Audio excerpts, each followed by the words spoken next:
ముందు హడావిడిగా సరైన విధి విధానాలు అవలంబించకుండా టెండర్ ప్రాసెస్ను డీవియేట్ చేసి కొద్దిమంది వ్యక్తులకు ఆయాచిత లబ్ధి చేకూర్చడానికి ఔటర్ రింగ్ రోడ్డును అప్పచెప్పిండ్రని సమాజమంతా తెలంగాణ రాష్ట్రమంతా దీని మీద తీవ్రమైన చర్చ జరిగింది. ఆనాడు Congress party doctor YS Rajasekhara Reddy గారు ముఖ్యమంత్రిగా ఉన్నప్పుడు అంతర్జాతీయ ఎయిర్పోర్ట్తో పాటు ఔటర్ రింగ్ రోడ్డును జైకా నుంచి నిధులను తీసుకొచ్చి ఒక అద్భుతమైన మణిహారాన్ని తెలంగాణ రాష్ట్రానికి అంటే హైదరాబాద్ నగరం అంతర్జాతీయ నగరంగా విశ్వనగరంగా రాణించడానికి ఈ రెండు ప్రధానమైన కారణం. అంతర్జాతీయ ఎయిర్పోర్టు, ఔటర్ రింగ్ రోడ్డు,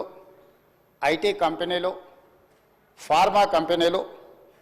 ఈ తెలంగాణ రాష్ట్ర ఆదాయంలో 60-65% ఈరోజు మన బడ్జెట్లో వస్తుంది అని అంటే ఆనాడు కాంగ్రెస్ పార్టీ తీసుకున్న నిర్ణయాల వల్ల ఈరోజు ఈ రాష్ట్ర ఆదాయం అత్యధికంగా పెరిగింది. ఇదే కాకుండా ఈ నగరం ప్రజల యొక్క అవసరాలు తీర్చాలి, దాహార్తి తీర్చాలి అని ఆనాడు పీజేఆర్ గారు పదే పదే చేసిన ధర్నాల నేపథ్యంలో కృష్ణానది జలాలను ఫేజ్ 1, ఫేజ్ 2, ఫేజ్ 3 కావచ్చు, గోదావరి నది జలాలను హైదరాబాద్ తాగునీటి దాహార్తిని తీర్చడానికి ఈ హైదరాబాద్ నగరానికి కృష్ణా గోదావరి జలాలను తరలించి ఇక్కడికి వచ్చి నివసించే లక్షలాది మంది ప్రజల యొక్క అవసరాలను తాగునీటి సమస్యలను పరిష్కరించింది కాంగ్రెస్ పార్టీ. ఇదే కాకుండా ప్రపంచ నగరంతో పాటు పోటీ పడాలి అని అంటే ఈ దేశంలోనే అద్భుతమైన నగరంగా హైదరాబాద్ నగరం రాణించాలి అని అంటే మెట్రో రైలు ఉండాలి, మెట్రో అంతర్జాతీయ ప్రమాణాలతో ఉండాలి అని ఆనాడు పబ్లిక్ ప్రైవేట్ పార్ట్నర్షిప్లో ఈ నగరానికి మెట్రో రైలును తీసుకొచ్చి ఈ నగరాన్ని ప్రపంచ చిత్రపటంలో కాంగ్రెస్ పార్టీ పెట్టింది. అంటే ఈరోజు ఈ నగరం అంతర్జాతీయ నగరంగా రాణించడానికి కారణం కృష్ణా గోదావరి నదీ జలాలు, ఔటర్ రింగ్ రోడ్డు, అంతర్జాతీయ ఎయిర్పోర్టు, మెట్రో రైలు, ఐటీ కంపెనీలు, ఫార్మా కంపెనీలు, శాంతి భద్రతలను కాపాడడం,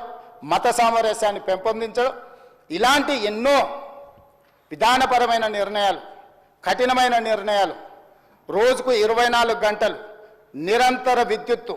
ఒక్క నిమిషం కూడా పరిశ్రమలకు విద్యుత్ కోతలు ఉండకూడదు, 100%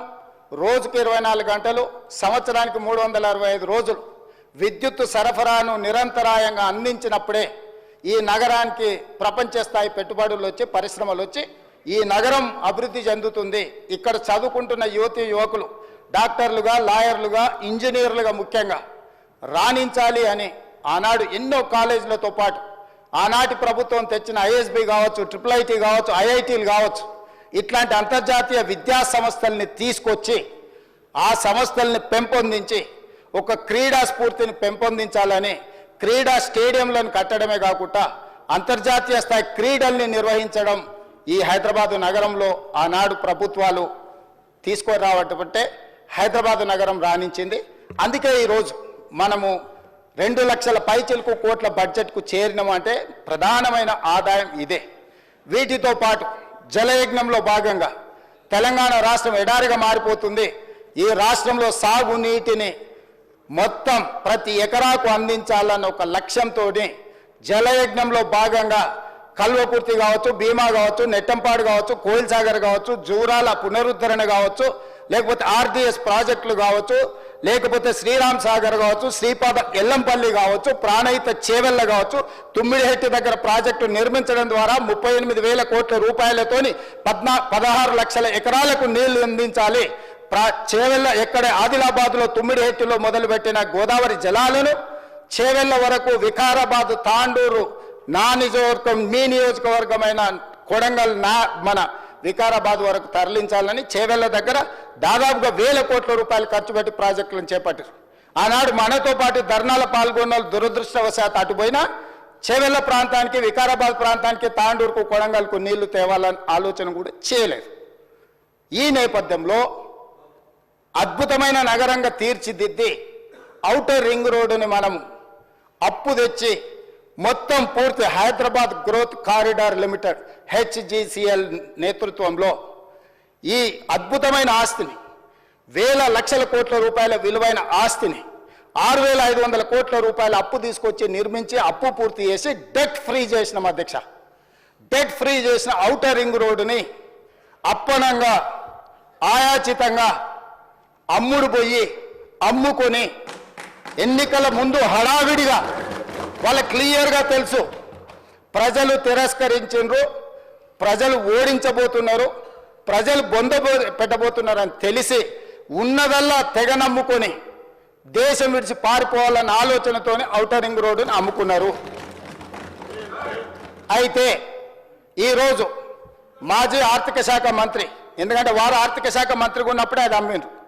ఈరోజు వారే డిమాండ్ చేసిండ్రు ఈ ఔటర్ రింగ్ రోడ్ అమ్మకం మీద మీరు విచారణ ఇయ్యండి అని. నేను మనస్ఫూర్తిగా వారు మనస్ఫూర్తిగా విచారణకి ఏదైతే అడిగినరో వెనకాల వారు కూడా చదువు వచ్చినా రాకపోయినా వారు కూడా వారికి మద్దతు పలికినందుకు వారిద్దరి కోరిక మేరకు స్పెషల్ ఇన్వెస్టిగేటింగ్ టీంను నిర్వహించి ప్రధాన ప్రతిపక్షం కోరిక మేరకు ఔటర్ రింగ్ రోడ్డు టెండర్కు సంబంధించి ప్రైవేటు సంస్థలకు కట్టబెట్టిన విధానాల మీద ఈ సభ ద్వారా ఈ సభ్యులందరి ఆమోదంతో విచారణకు నేను ఆదేశిస్తున్నా. తమరి విచారణకు అనుమతి ఇవ్వాల్సిందిగా విచారణకు సంబంధించిన విధి విధానాలు స్పష్టంగా తెలంగాణ రాష్ట్ర ప్రజలకు నేను హరీష్ రావు గారి కోరిక మేరకు ఔటర్ రింగ్ రోడ్డు టెండర్ విషయంలో పూర్తి స్థాయి విచారణకు ఆదేశిస్తున్నాను. విధి విధానాలను మంత్రివర్గంలో చర్చించి మంత్రివర్గ సహచరుల సూచన మేరకు మంత్రివర్గం యొక్క తీర్మానం మేరకు ఔటర్ రింగ్ రోడ్డు టెండర్ మీద విచారణకు ఆదేశిస్తున్నాం అధ్యక్ష.